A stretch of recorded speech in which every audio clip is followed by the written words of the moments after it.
Potentiometer है, कुछ इस तरह का अरेंजमेंट होता है पोटेंशियोमीटर में।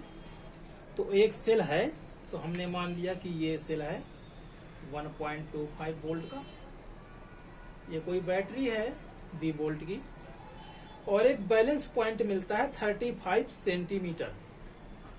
तो ये एक बैलेंस पॉइंट मिला हमें 35 सेंटीमीटर। फिर कह रहा है कि इस सेल को रिप्लेस कर दिया और दूसरे सेल को लगा दिया, तब बैलेंस पॉइंट कितना मिला, तो 63 मिला। अर्थात कहने का ये हुआ कि एक दूसरी बैटरी लगा दी। ठीक है, बैटरी इसी तरह से आपको लगानी है।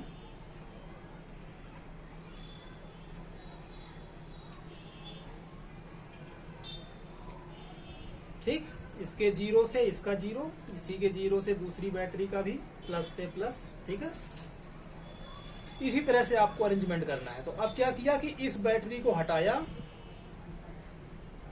और एक दूसरी बैटरी से इसको कनेक्ट किया, तो जो बैलेंस पॉइंट आया वो कितना आया, 63 आया।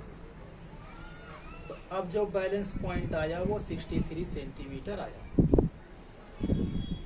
और अब कितना बैटरी लगाया है पता नहीं है, वही हमें फाइंड करना है। तो हमने मान लिया कि ये कितना लगाया, हमने ई लगाया। तो सेकेंड सेल का ईएमएफ कितना होगा, इसका कितना होगा, यही हमें फाइंड करना है। तो आपने फार्मूला पढ़ा है, तो सीधा सा फार्मूला है इसका, क्या होता है, तो E1 upon E2 equal to L1 upon L2, यही फार्मूला होता है। E1 क्या हो गया, 1.2 वोल्ट पहली वाली बैटरी का ईएमएफ, अपॉन दूसरी बैटरी का जो पता नहीं है तो ई मान लिया। पहले वाले का बैलेंस पॉइंट कितना आया है, तो 35 सेंटीमीटर। सेकेंड वाले का कितना आया है, तो 63। सिंपली सॉल्व कर देना है। तो इधर 1.2, 63 इधर और 35 इधर।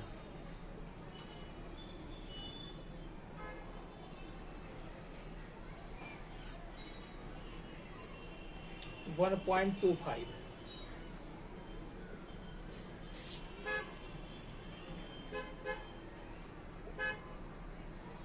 तो 7 से 7 9 और 7 5, 5 से इसको भी पॉइंट के बाद 2 डिजिट के बाद पॉइंट, 2 डिजिट के पहले पॉइंट। तो कितना आ गया, 0.25 मल्टीप्लाई कर देंगे, तो 0.25 इंटू 9,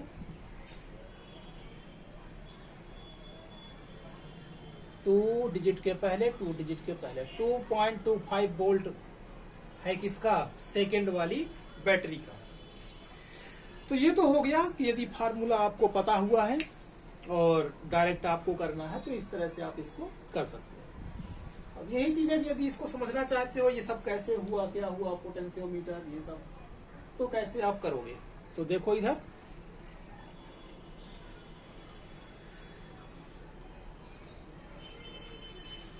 तो ये बैटरी कनेक्ट है, ये गिवन बैटरी होगी आपकी।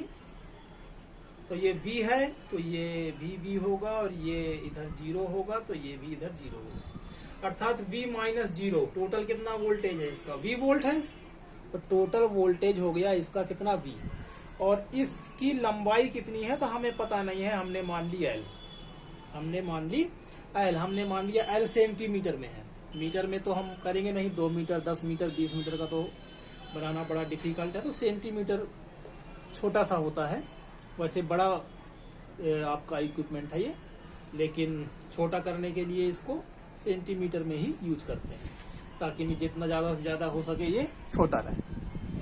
तो सेंटीमीटर में लिया हमने कि ये L क्या है, सेंटीमीटर में है। तो हम देख सकते हैं कि L सेंटीमीटर में वोल्टेज कितना आया आपका, V आया। तो 1 सेंटीमीटर में V अपॉन L हो जाएगा, जिसको हम एक नाम दे देते हैं K। तो K क्या है, K है आपका पर सेंटीमीटर में कितना वोल्टेज है। इस वायर के पर सेंटीमीटर लेंथ में कितना वोल्टेज है वो मान लिया हमने, के मान लिया। अब ये बैटरी हमने कनेक्ट की, मान के चलिए पहली वाली बैटरी हमने कनेक्ट की,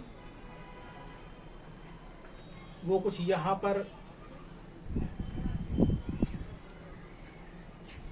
तो इसका अर्थ क्या हुआ कि यहां से लेकर के यहां तक और यहां से लेकर के, हाँ, ये जो बैटरी का पोटेंशियल है वो कितना होगा, इसी के इक्वल होगा, अर्थात 0 से लेकर के L तक का जो पोटेंशियल होगा वही कितना होगा, 1.2 वोल्ट होगा, इसी बैटरी के इसी सेल के EMF के इक्वल होगा, अर्थात ये कितना हुआ, L सेंटीमीटर हुआ।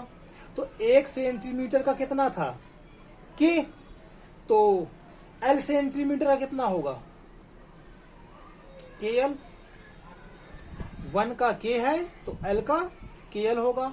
मैथ आप जानते ही हो, मैथमेटिक्स में ऐसे करते थे, एक रुपए मान के चलिए कि 1 बनाना है तो 5 रुपए में, अब हमें 6 बनाना चाहिए तो 5 इंटू 6, ठीक है, तो जितने का चाहिए उसी से इसमें मल्टीप्लाई, तो 1 का K है तो L का कितना हो जाएगा, KL हो जाएगा। तो L सेंटीमीटर का जो पोटेंशियल आया, जो EMF आया, वो कितना आया, KL आया, अर्थात जो KL की वैल्यू है वो कितना हो जाएगा, जितना उस सेल का EMF है।